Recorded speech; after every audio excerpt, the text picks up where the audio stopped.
pretty good. It's called Spindrfit, a fresh take on soda, sparkling orange and mango. Made with half the fresh squeezed orange and Alfonso mango puree. So it's not sweet. Pretty refreshing, it is. Just came back from my kids' talent show or variety show as they call it.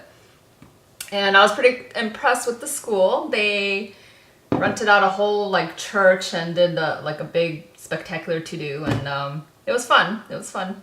The kids got great applause. They did some tectonic dancing, which they learned when we were over in London. I guess it's some underground French dance.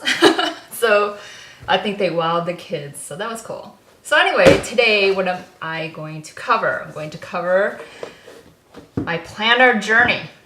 I think I'm more into it obviously in the last few years, but I thought I'd start out with your usual Moleskine. This was for like work and home, so pretty generic, kind of dry.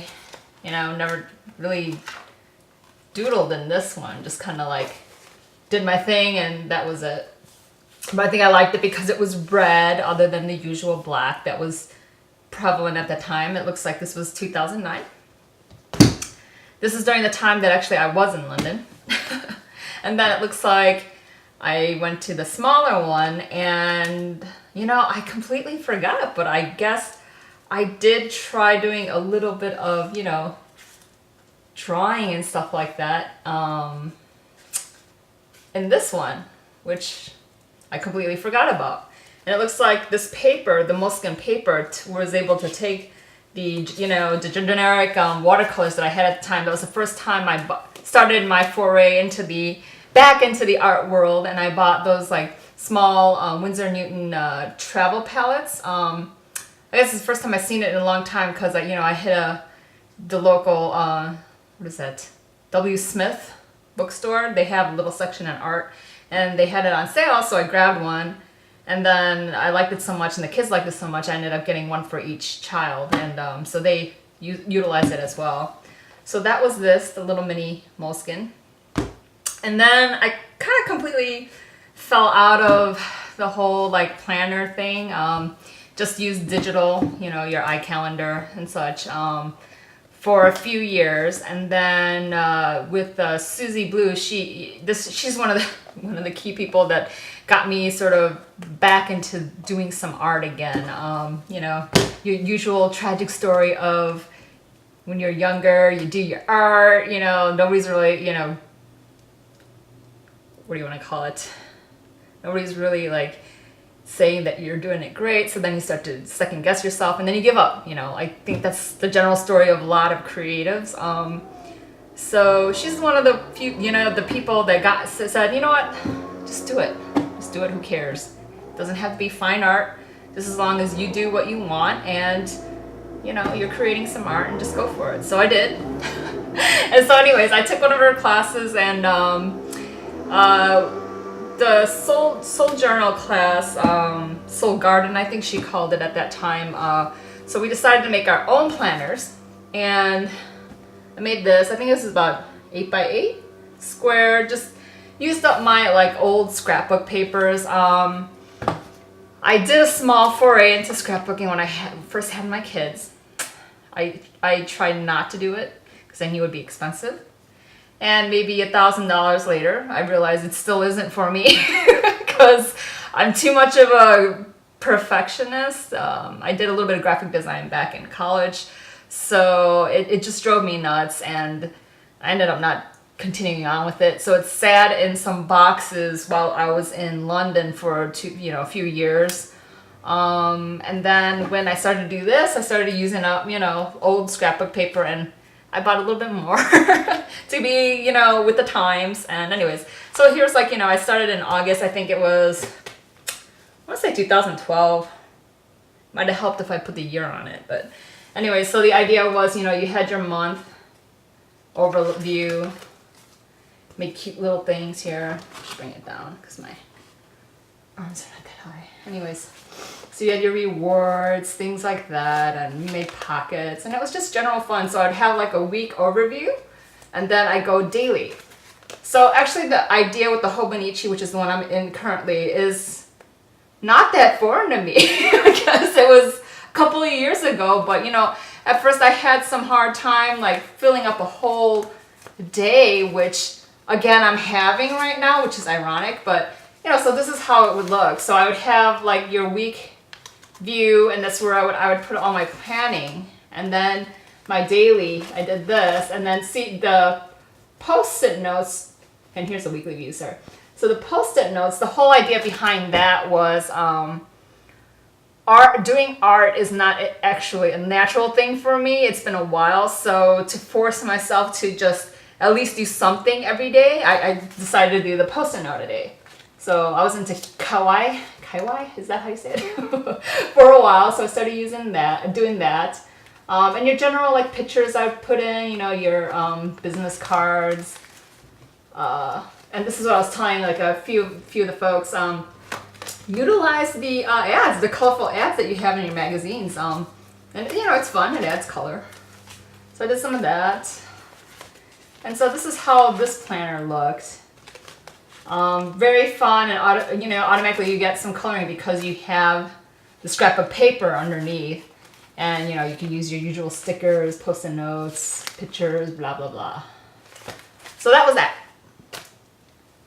scrapbook paper planner. I don't know what you want to call this, but it worked for the time. And what I liked about it at that time was the fact that I created these 2 rings, you know, and you can add or subtract stuff. When I was done with the month, I would put it aside. So I think I did maybe 2 or 3 months of this. Let me see. Maybe not. I don't know. But this was the Soul Garden stuff. And generally, you know, what I liked about the rings, and which is always the case, is that you can customize it, right? You can add things and subtract things and whatever. So I had like, you know, a section for writing, a section for doing some art. You know, things of that nature. And although I want to say that it's very convenient, something about rings drives me nuts. So like binders, I know it's convenient and it makes sense, but it just drives me up the wall. I don't know why. So maybe I'll talk about the whole Filofax thing. Don't shoot me, Filofax people, but I did get the Kiki K, which is similar to the Filofax because it has the same ring binding system. This is the A5. The mint from Kiki, you know, Kiki K, I think it's an Australian outfit. So I got it during its sale time, so that was good. So I didn't waste, but I tried. I really tried to get into this. You know, I started making my dividers. I don't know. I don't know what it was. I just couldn't get into it. So there's that. I got this, I think, I want to say around somewhere in December, January, right when we got that suddenly we bought our home. So I don't know if that's one of the reasons why it fell to the wayside, but I think I said to some people, this is gonna probably end up being a little bit of a glorified binder for me. I might put some like writing projects and stuff like that inside of this, but that is where this is for now. Not going back. After the whole scrapbook planner thing, I decided to try a pre-made one. Gosh, I don't know what this artist is, Jenny Engelbreit or something like that. Sorry, I'm gonna have to look that up again, and I'll post up the name of this.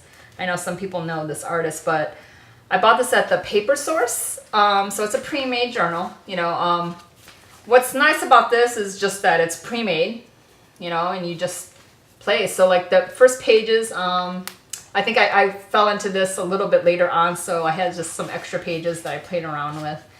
And then I first started doodling, and it's like I guess a week view in a 2-page spread. So what I thought might be easier for me is that I wouldn't have to do a full page, right? Which this ended up being. But in hindsight, after I did this, I mean, I enjoyed it. But in hindsight, when I look back at this, something's a little bit more impressive about, you know, having a whole page, right? And you go back and you start to look, and it's just fun. You know, it's just fun. So I get it. I get it you scrapbookers out there. I mean, I tried to do scrapbooking too, mind you. Although now I think with the whole event, with the whole smash book thing, that's a little bit more me, which is kind of what this is, right? I mean, it's like a smash book slash planner. So that is what I did here. This one, you may have seen a little bit of a flip through on something else, but sorry, my computer just shut off for a second there. So anyways, oh, here's some blank pages, but this is how I did this. This is when I started the whole doing the tip-in thing and then adding the pictures. So here's some of that, you know, adding things like that. Sometimes adding color in the back, sometimes not. Pictures, tipping in stuff. So that is kind of how I started doing this one. And I enjoyed it in the sense where I didn't have to fill up a page per se, but more of like a spread of the week. So if you know, are so inclined to be a little bit more creative, a little bit more space, but not too overwhelming for like, you know, doing a whole page spread per day, this is definitely a good way to go. Buying some, you know, pre-made planner that maybe even more than this, that has some sort of like decoration in the background might work. I know many of you are also using the Arc, which I heard the paper is fairly decent for drawing, but again, it's really convenient. I get it, but the rings drive me nuts. They're big and thick and they're huge plasticky discs. I don't know. I mean, you can, you know, cut up your own watercolor paper and stuff like that, and you can add it in. And I get it. I get the whole ring thing and the convenience of it, but just not for me. So, moving on. Then I went into the whole Midori craze, which I'm still in. And I bought this planner, which I know a lot of you have seen already. And I made this band recently because I made it so fat. But again, this is your scenario where you have actually a whole week on one page. And then they have like, call it just a grid paper. So you could do little notes and whatever. And, you know, I would add pictures on it too, or add pictures. Because my general style is, so I'll do the planning for the week, I'll write it down, or sometimes some notation, right, about what happened that day, like little bullet point, okay, this is what happened, blah, blah, blah. And then by Saturday or Sunday, I think I said this before, but Saturday or Sunday, I'll print out the pictures and I'll add it into the week, which is why the tip-ins typically worked better for me. Or, you know, I would leave enough space for, because I know roughly how big I'm going to make the pictures. So that's kind of how I worked with this planner. So I did somewhat of a flip through last time of this, so I won't go into it too much. But so that was how I dealt with this. What I liked about it again was I do like to work small. So this is less intimidating, so to speak, because it's 1 week, right? And then it's 2-page spread, kind of like the same concept as this. So if you're the type that's not necessarily creative every day, this might be nice for, you know, kind of wrapping up the week, and then you start doing some fun stuff and, you know, adding things. So these are ideal for that. Now, the Hobonichi craze. I'm gonna have to admit, I have to get back into the whole doing a full page spread per day. So my first entry was this, as you guys saw. So this is 1 page and this is 1 page, right? This worked out for the images because it was a Sunday. I had gotten the planner on a Monday, so, you know, I was wrapping up Sunday anyway, so I got all my pictures together for Sunday, and it was Mother's Day, so I added all those pictures. And then I kind of went crazy here because I was testing out different mediums, you know, watercolor, acrylic markers, I mean, regular markers, what have you. I tried it on this page and it really took it well. You can't really see anything on the other side. This is just straight out acrylic paint. And you know, I'm just like playing around with it right now. This is where I'm at right now, but how to utilize this. I know a few people are struggling with this, especially people who have been in the whole Filofax world thing because this is definitely a different kind of layout. But I've been thinking about this, and I think I have to use it sort of like I used this one. I have to break down the segments and how I'm going to do a page. But once I really work that out again, I'll do another post.